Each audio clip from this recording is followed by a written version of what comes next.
बातचीत के लिए कौन बेताब है? कौन? अमेरिका।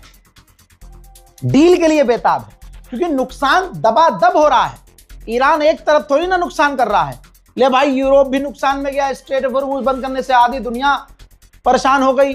डीजल पेट्रोल के दाम बढ़ गए, ट्रांसपोर्ट के दाम बढ़ गए, जहाज आधे उड़ रहे हैं, आधे नहीं उड़ रहे हैं, जितने उड़ रहे हैं उसके दाम बढ़ गए, टिकट के दाम बढ़ गए, तमाम चीजें आप देखो फिर सोचो। ईरान को कोई फर्क नहीं पड़ रहा है। ईरान का जो नुकसान हो रहा है, हो रहा है। ईरान की तो पहली सीधी बात है, डील होगी तो पैसे हम लेंगे नुकसान के।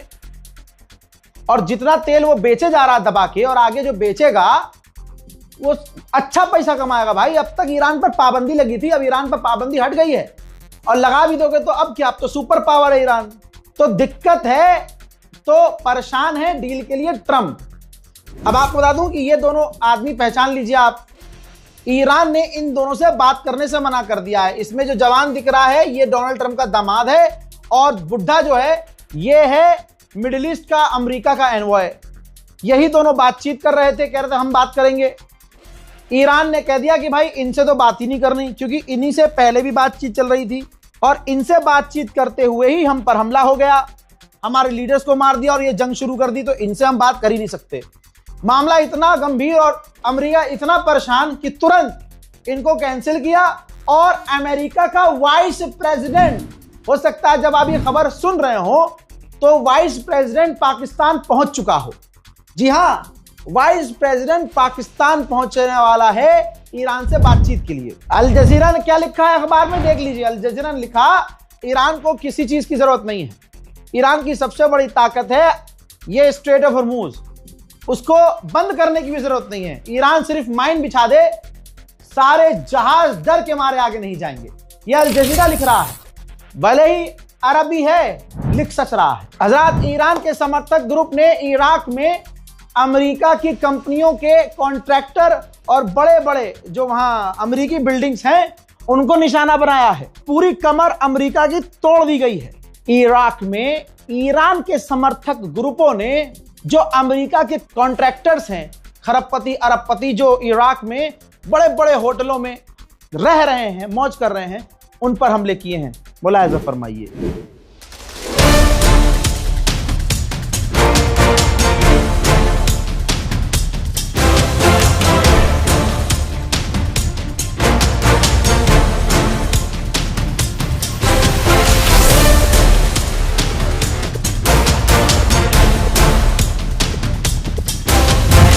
ईरान ने फिर दोहराया है, हुर्मुज़ खुला हुआ है, लेकिन जो हमारे दुश्मन देश और उनके साथी हैं उनके लिए बंद है। वहीं ये देखिए मैप, हुर्मुज़ जो है देखिए कितने चालाकी से ईरान ने आगे से बंद किया हुआ है, पीछे की तरफ से खोला हुआ है, ऊपर की तरफ से। अभी तक जहाज इधर से जाते थे, ये जो बड़ी सी जगह है, और अब ईरान क्या कर रहा है, ये जो टापू है, इस टापू के बीच से जो पतली जगह है, जहाजों को यहां से निकाल रहा है। और ये जो 12 नंबर का टापू जो है, यहां पर ईरान खड़ा हुआ है, और ईरान ने यहां पर अपने ऑफिशियल तैनात किए, यहीं से पैसा वसूल रहा है और यहीं से जाने दे रहा है। बाकी जो आप ये तमाम सर्कल देख रहे हैं, 1 नंबर, 2 नंबर, 3 नंबर, 4, ये तमाम ईरान की तैनातियां हैं। आप सोचो भाई साहब, पूरी दुनिया की गर्दन ईरान ने कैसे दबाई है।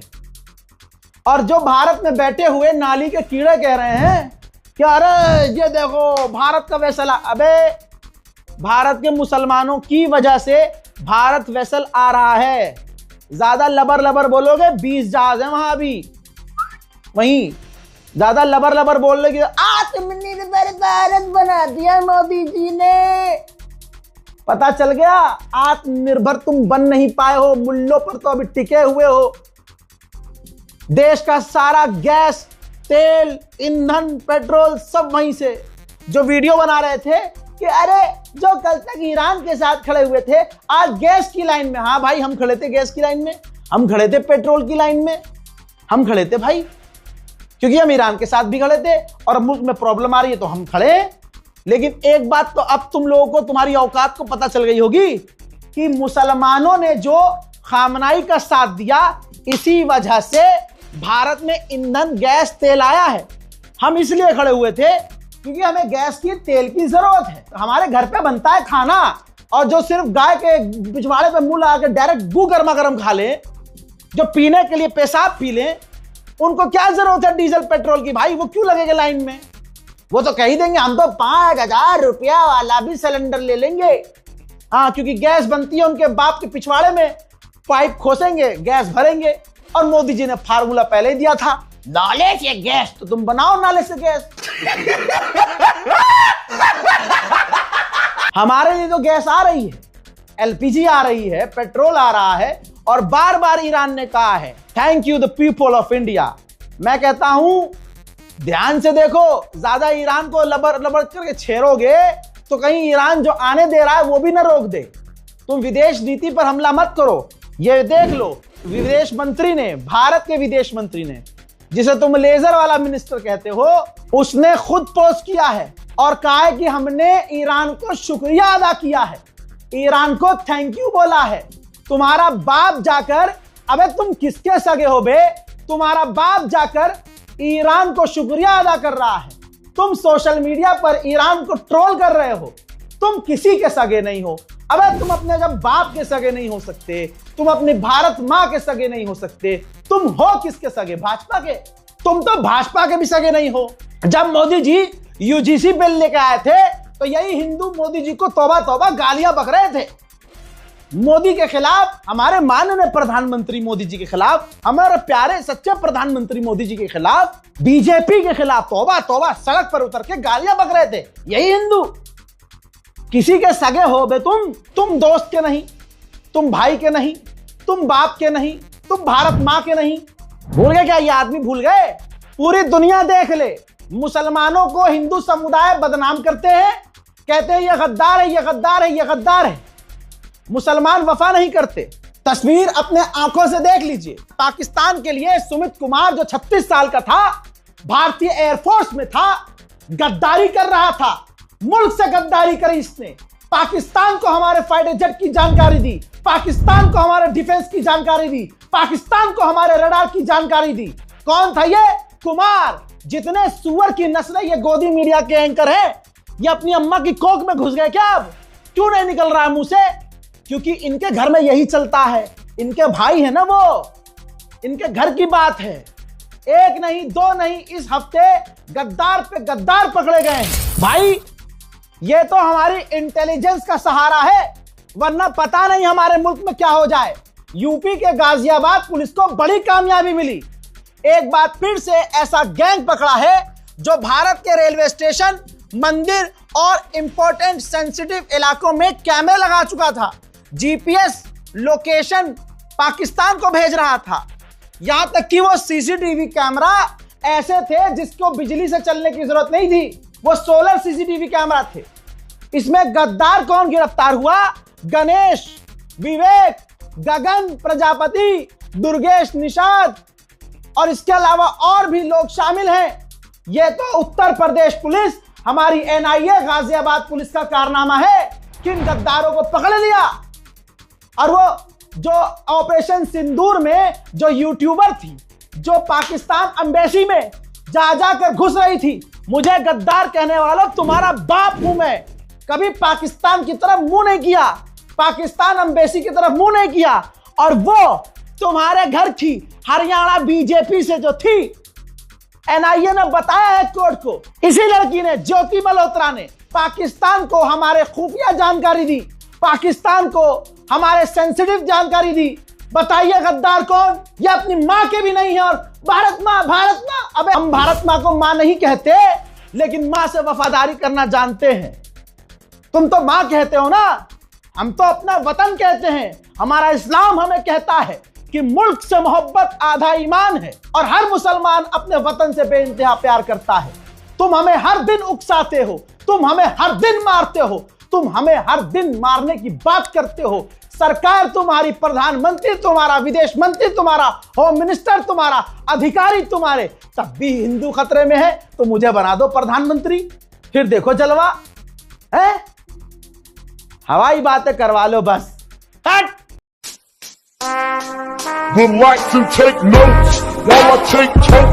शुक्रिया करो दिल्ली पुलिस का कि दिल्ली पुलिस ने वो काम कर दिया। हमें उम्मीद बिल्कुल नहीं थी। उत्तम नगर में ईद के दिन अल्लाह अल्लाह हो रहा था भाई की, पर अल्लाह अल्लाह करके नमाज हो जाए। दिल्ली पुलिस ने इतनी ईमानदारी दिखाई, मुझे दिल्ली पुलिस से उम्मीद नहीं थी, लेकिन दिल जीत लिया दिल्ली पुलिस ने, कसम खुदा की। मैं तो डर रहा था कि दिल्ली से कोई बुरी खबर ना आए, क्योंकि दिल्ली के दंगे दुनिया भूली नहीं है। और जिस तरह की बयानबाजी आ रही थी, होली खेल देंगे, काट देंगे, पीट देंगे, खून की होली खेलेंगे, दिल्ली पुलिस ने कहा अच्छा मोस्ट वेलकम, कम टू धोरे। और उसके बाद तेल पिला के लठ में जो पेले दबाकर, शुक्रिया अदा करिए दिल्ली पुलिस का जो काम उसने किया। मैं अपने चैनल और अपने देखने वालों के तरफ से दिल्ली पुलिस का हाथ जोड़कर शुक्रिया अदा करता हूं कि उत्तम नगर जलने से बचा लिया आप लोगों ने, खुदा की कसम, वरना क्या हाल होता हमें नहीं पता। जो तैयारियां थी भाई साहब, औकात इनकी क्या है, कैमरे के आगे औकात है, हम ये कर देंगे, हम वो कर देंगे। अरे 15 मिनट, अबे 2 मिनट दो, अबे 30 सेकंड में दिल्ली पुलिस आई, कैमरा माइक छोड़कर यूं चूतर हिला के भागा। तुम्हारे हिंदू भाई को टारगेट करके तुम अपना त्योहार बना रहे हो, तो मैं तो सामने आओ ना, एक माँ के ला लो तो पंडित राधा परशुराम के बच्चे मारेंगे। जय श्री राम।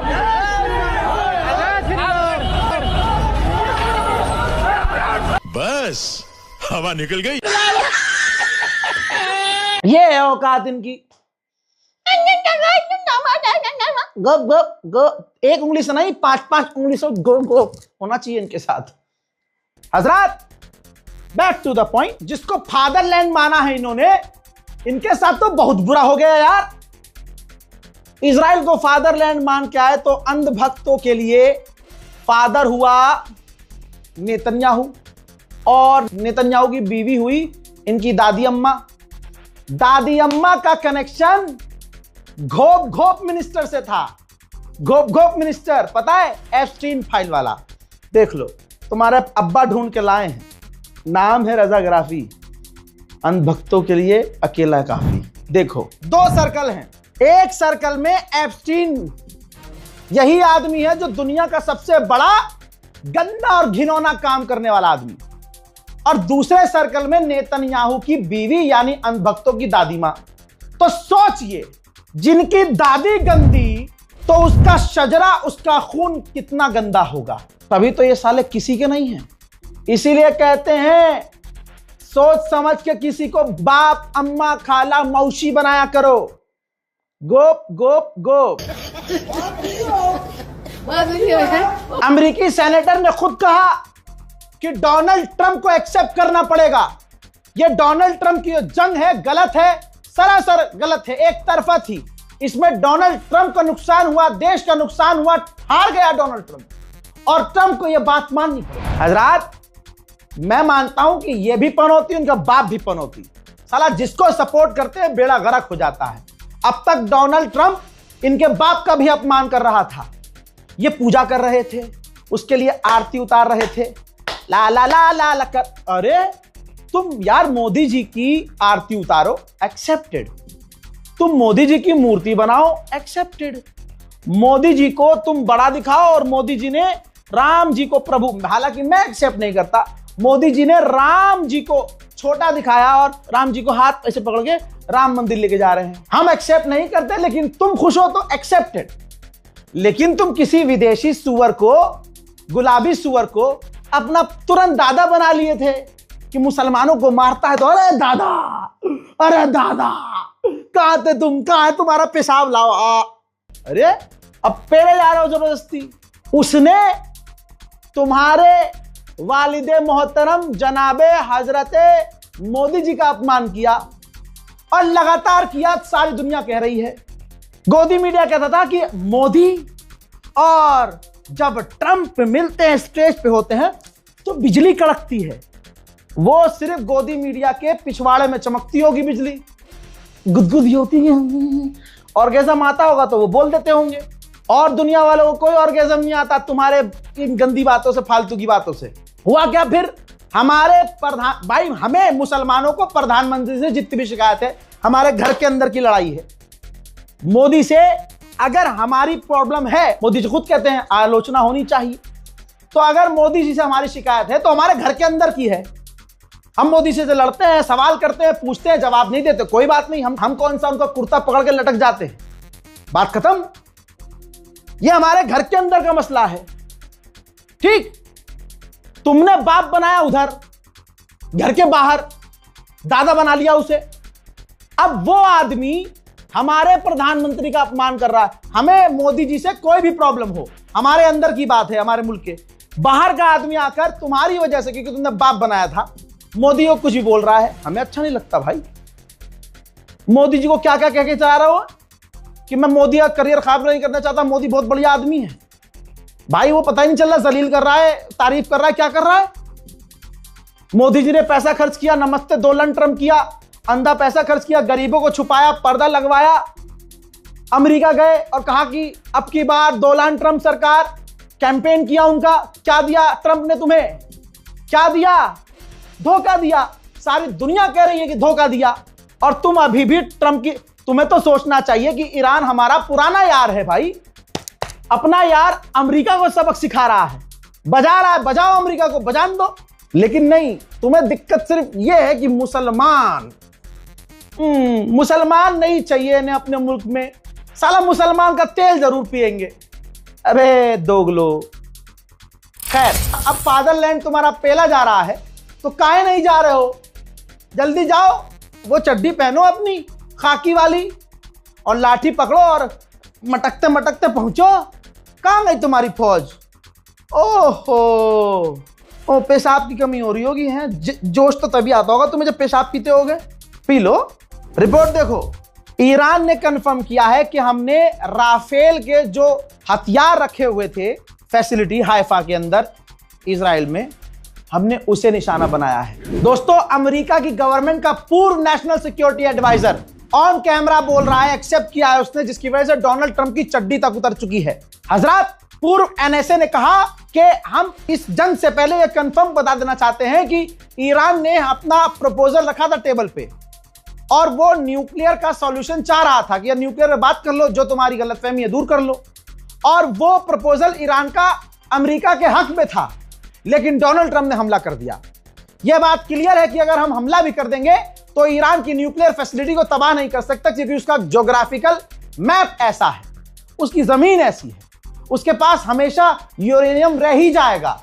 हमें आखिर में उससे बात करनी ही पड़ेगी, और आज करनी पड़ रही है। इन्होंने कहा कि इजराइल पर जब आती है बात, ईरान की जब बात आती है, तो इजराइल चाहता है कि ईरान टुकड़े टुकड़े हो जाए, लेकिन यह इजराइल का गोल है। अगर हम ईरान को टुकड़े टुकड़े करेंगे तो तेल के दाम डबल ट्रिपल हो जाएंगे और हमें बड़ा नुकसान होगा। ताइवान के पास सिर्फ 11 दिन का एलएनजी बचा हुआ है, क्योंकि वो कतर से लेता था और कतर सप्लाई बंद कर चुका है। मैं दिखा चुका हूं ईरान ने जो हमले किए और इजराइल में जो तबाही मची। अब ईरान ने उस हमले का वीडियो जारी किया है, जिसमें वो मिसाइल पर लिख रहे हैं कि शहीदों की बेटियों की तरफ से। और देखिए, अगर आप ध्यान देंगे तो साफ नजर आ रहा है कि जो शख्स लिख रहा है, जो हाथ लिख रहा है उस मैसेज को मिसाइल पर, वो किसी महिला का हाथ है। तो यार कितना मतलब दिल और जज्बात इस जंग में जुड़े हुए हैं ईरानियों के, कि अगर औरत का बदला लिया जा रहा है मिसाइल के द्वारा, तो एक औरत से ही मिसाइल पर लिखवाया जा रहा है। और लोग कहते हैं कि ईरान में महिलाओं को दबाया जाता है। उधर अमेरिका ने माना है कि 290 अमेरिकी फौजी घायल हैं, भले उसके 2000 घायल हों, बताएगा 290। मिर्ची तो इजराइल को भी लगी है, क्योंकि किसी ने साथ इसका दिया ही नहीं। इजराइल का पूर्व प्रधानमंत्री कह रहा है स्पेन को कि बकवास है, क्योंकि स्पेन ने मना कर दिया था कि हमारे बेस का आप इस्तेमाल नहीं कर सकते ईरान पर हमला करने के लिए, हम न्यूट्रल हैं, हम कुछ भी नहीं करेंगे ऐसा। तो नफ्ताली बेनेट बुरी तरह से भड़का है, कहा कि बकवास है, वो कमजोर है, मतलब जो इनका साथ न दे वो साला कमजोर है, यही मजबूत है। और इनकी मजबूती ईरान ने 25 दिन में निकाल दी है, पानी पिला दिया इनको। और जो कैंट, जो अमेरिका का काउंटर टेररिज्म का जो चीफ था, उसने सारी पोल इजराइल की खोल दी।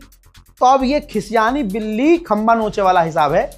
ये कहता है उसे कि जो कैंट फ्यूचर में एक डस्टबिन होगा, उसका कोई इतिहास नहीं होगा। भाई डस्टबिन छोड़, वो जो भी है उसने अकेले तुम सबको नंगा किया है। हज़रात, खेतों में जो फर्टिलाइजर यूज होते हैं दुनिया में उसकी भारी कमी है, बहुत कमी है। रशिया ने देखा अच्छा कमी हो रही है, रशिया ने फर्टिलाइजर एक्सपोर्ट बंद कर दिए। मतलब पूरी दुनिया से एक तरह से बदला ले रहा है रशिया कि जिसने यूक्रेन का साथ दिया, अमेरिका का साथ दिया, सब भुगतो। फाइनेंशियल टाइम ने क्या लिखा है, एक लाइन में आप समझिए कि नेतन्याहू इजराइल के भविष्य के साथ जुआ खेल रहा है। ईरान की ताकत समझनी है, ईरान ने खुद बताया है।